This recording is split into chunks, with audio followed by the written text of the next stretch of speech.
Minha primeira pergunta para o Gustavo, né, é se ele poderia falar um pouco sobre a relação dele com os museus, né, e com as exposições, porque, por exemplo, aqui em Goiânia, é uma região que o apagamento é muito grande, né, muito brutal aqui na região central do Brasil, né, e eu tive a experiência de ser um dos primeiros indígenas a fazer uma exposição aqui, e que foi muito desafiador, né.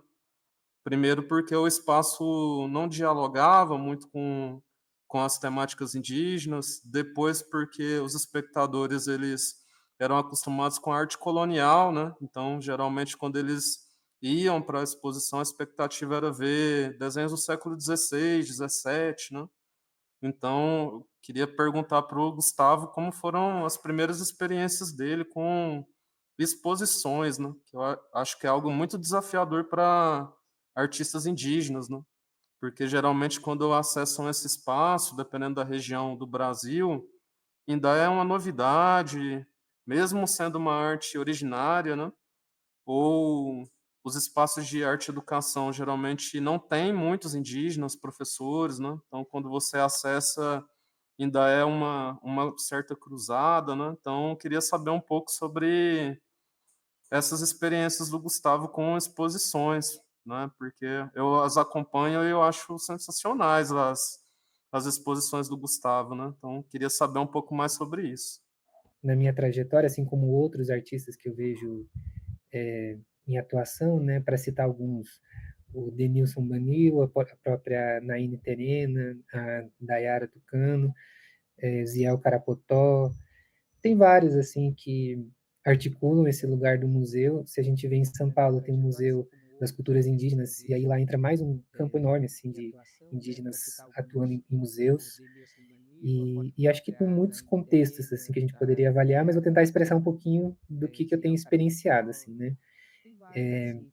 Eu acho que o projeto que eu tenho gostado de falar e que, para mim, ele é algo que eu tenho buscado um pouco mais fazer, é o que a gente fez no Museu Paranaense. Então, foi uma articulação com o Denilson Baniwa e os povos indígenas do Paraná, que estão no Paraná, né, alguns representantes do povo Xetá, Guarani e Caingangue.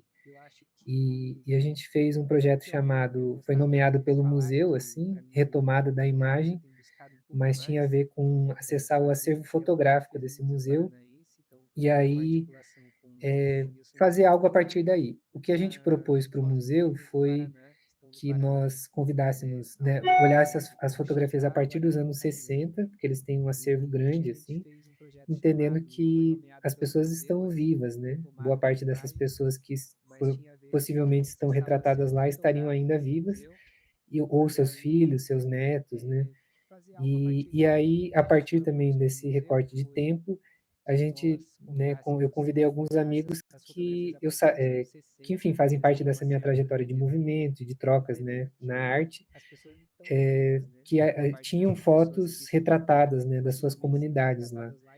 E aí a proposta que a gente fez para o museu foi um desafio grande, que foi de transformar o museu em ateliê. Fazer essa pergunta: será que conseguimos transformar o museu em ateliê? E aí, nesse sentido, a gente pegou uma das salas lá grande e aí levou muitos materiais, assim, né, algumas coisas para escanear, outras para imprimir, né, uma série de materiais para pintar, para recortar, para fazer colagens e reagir às imagens.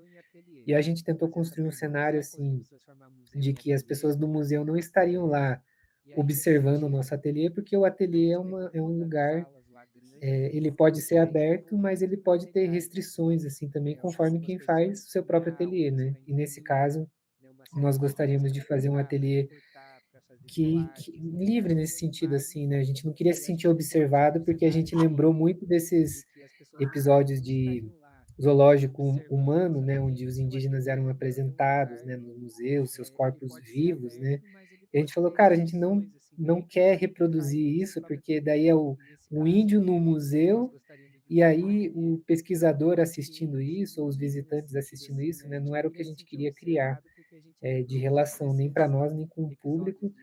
Então, o museu respeitou, assim, o nosso processo, né, de investigação e de se abriu também para algumas coisas que a gente propôs, que era: olha, pessoal, talvez a gente não manuseie todas as fotografias com luva, né? Não use todos os protocolos do que o museu exige, e ainda trouxemos questões assim: e se alguma dessas pessoas quiserem levar as suas fotografias para casa, como que vocês vão fazer? Ou se alguma dessas pessoas quiser queimar algumas dessas fotos, como vocês vão reagir? Porque são as coisas que a gente ouve em outros processos, né? Né, o mais comum é quando a gente ouve a relação dos Yanomami com as fotografias, por exemplo, né?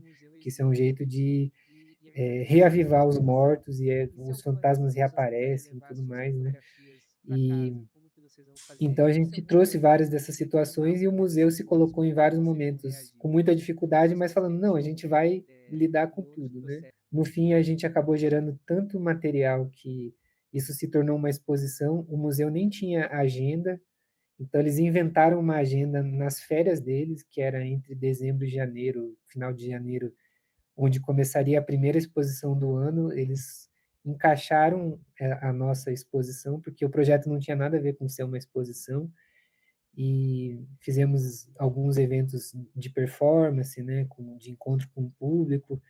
Foi muito forte, assim, mas acho que, sobretudo, esse lugar de transformar o museu em ateliê, acho que é o ponto alto para mim, pelo menos nesse projeto, porque fortaleceu muito as pesquisas de cada participante. Tudo isso está num catálogo chamado Retomada da Imagem. Se você procurar no Google Retomada da Imagem Museu Paranaense, você vai encontrar esse material, onde tem textos, fotografias, o registro disso, né?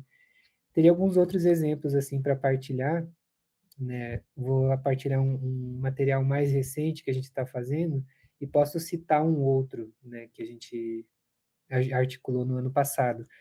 Mas o mais recente é um evento que a gente vai fazer na Pinacoteca, inclusive no próximo sábado, que chama Pinacoteca de São Paulo, e chama-se A Juri na Pinacoteca.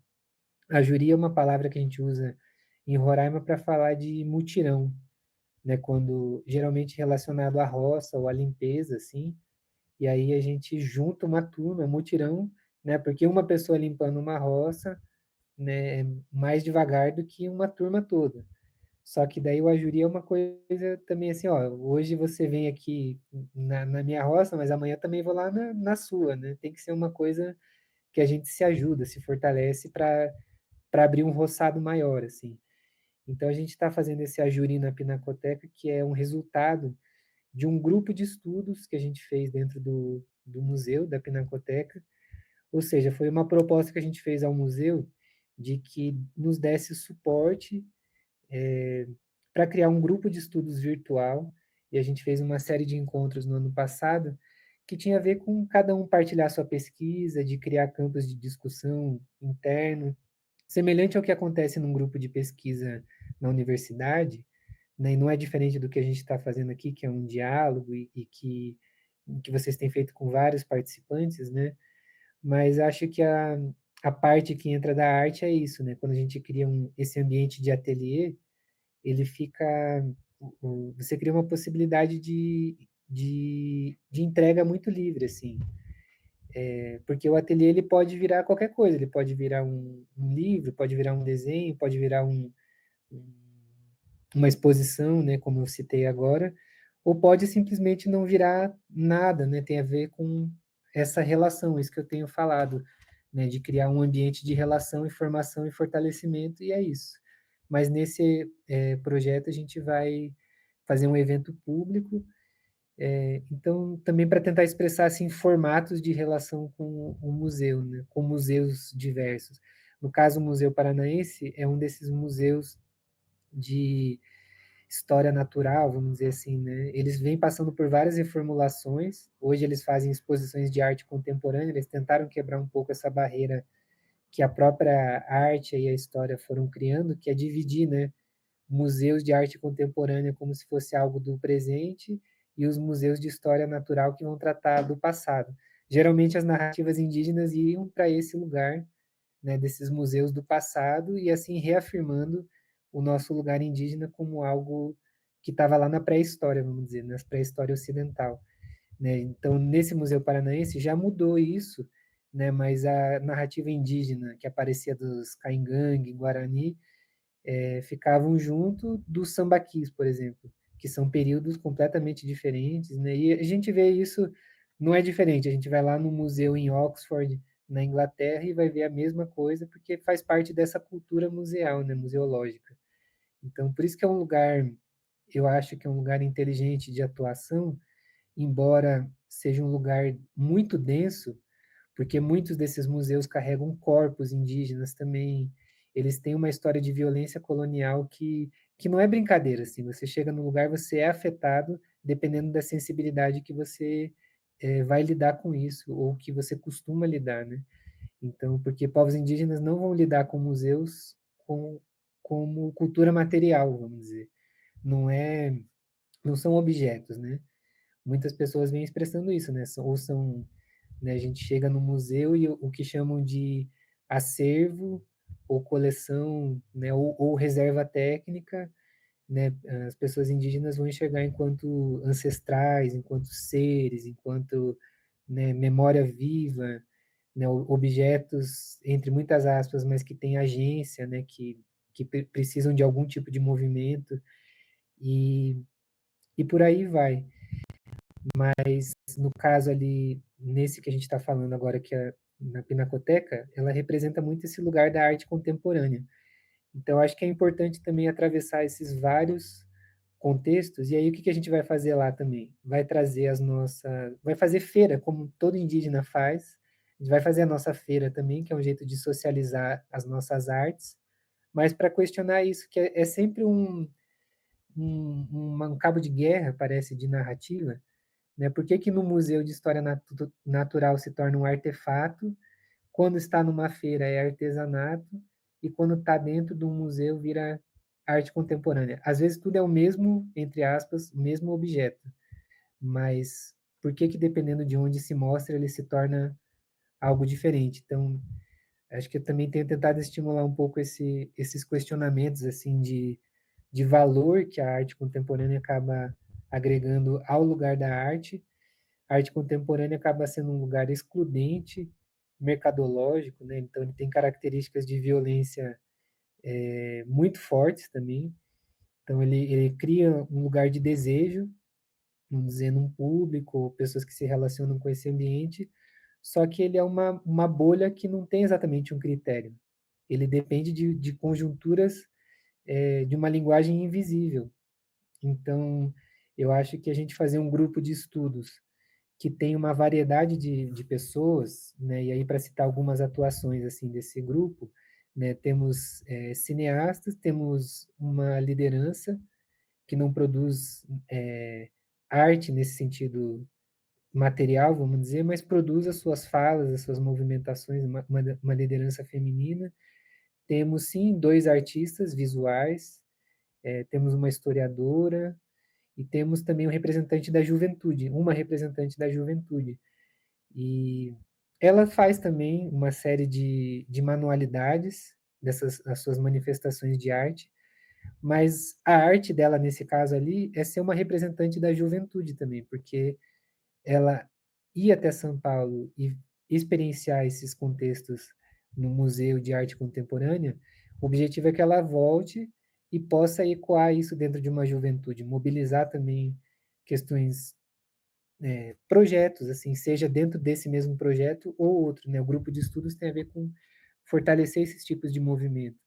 E a mesma coisa para quando a gente olha esse lugar do movimento indígena, o sentido político, para mim é importante expressar cada vez mais para as nossas lideranças como que a arte é uma ferramenta política forte, né? Tanto de territorializar, né, de se manifestar, de sensibilizar, uma série de movimentos que a gente consegue fazer a partir da arte, né? E por aí vai. Então, você vê que são projetos bem diferentes, museus também muito diferentes, mas que eu acho que as histórias elas se convergem de algum jeito, assim, né? Eu acho que para mim essa tem sido a arte, porque o que eu vejo de semelhança nos dois é esse lugar da educação indígena. Para mim é isso que está acontecendo ali, assim, nos dois ambientes. Tudo isso é educação indígena. E não é feito por um professor exatamente, mas por essas várias pessoas que participam, né? E trocam e se entendem conforme o seu contexto. Vou dar um último exemplo mais rápido, assim, devolvo para vocês. mas é o projeto que a gente tem feito com o Museu Britânico, que foi de a gente conseguir um apoio para ir até o museu, então ir até a Inglaterra e nos encontrar com algum dos objetos Wapixana que estão lá nessa reserva técnica. E nós chegamos lá com um projeto sobre fazer fio de algodão, para fortalecer isso nas nossas bases, assim, né? Um saber que está lá vivo, forte, mas que precisa de estímulo, assim, para chegar nas gerações seguintes, né? E mobilizar.